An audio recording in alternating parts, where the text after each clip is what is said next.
Hello, my dear students. How are you? I hope you all are very good, fit, and fine. In our last session, we already talking about how the memory is perform their work, how they perform their different type of works, like where it is present, where the CPU is perform their work. So we already know that all the different type of tasks and data and programs are processing by CPU, and there is a inside of CPU there is a one memory is present. And what is the work of memory? They storing the data which can be performed in a CPU. So whatever the data that can be performed and that can be whatever that can be processed in a CPU, that can directly storing in a memory. Okay, because this memory mainly present inside of CPU, and we already know that what is the work of CPU perform and processing all the types of work which we are doing in a computer. So whatever the work which are processing in a computer, that can all be processed inside of CPU, and there is a one memory present inside of CPU, and this all the prepare and process work are directly stored in a memory. Okay, so whenever in future we want to get that data and program from computer, so we can easily get from that memory. Okay, so this all the different types of information we already discussed our last session. Now we are going for in today's session. In this chapter we will learn about the computer's memory. Let us first get started with the units that are used to measure the computer memory. So which memory units are mainly useful are here.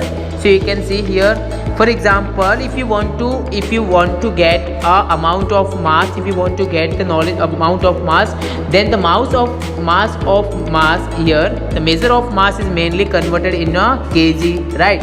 So mass can be mainly measured into a kg, and any type of liquid are mainly measured in a liter form. So whatever the type of solid are mainly measured in a kg, and whatever the type of liquid are mainly measured in a liter. So in a similar way, in a computer language, there is some memory unit are here. So this memory units also measuring in a different units. So which different units are they?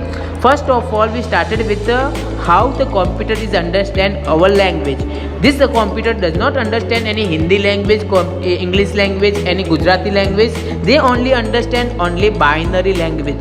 So the question arises in mind, what is binary language? So binary language is nothing but it is a types of number. For example, 0, 1, 1, 0.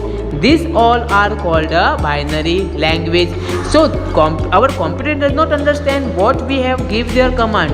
They only understand in a language. For example, if we turn on this switch, so they don't understand what is the turn on. They only understand the different represented number. Like they only understand 1. So 1 is a on, and to 0. So 0 is a off. So they only understand binary language. They did not understand any English or Gujarati or any different languages. Okay. So this digit of 0, 1s of binary language are called bits, and these bits are a unit of memory. Okay, so memory के अंदर जो beats होती है, जो भी memory होती है, उसके अलग अलग यूनिट्स होते हैं. Now we are going to ending here. So in next session we will meet and talking about more information regarding this memory units. Okay, so till then, bye bye, take care.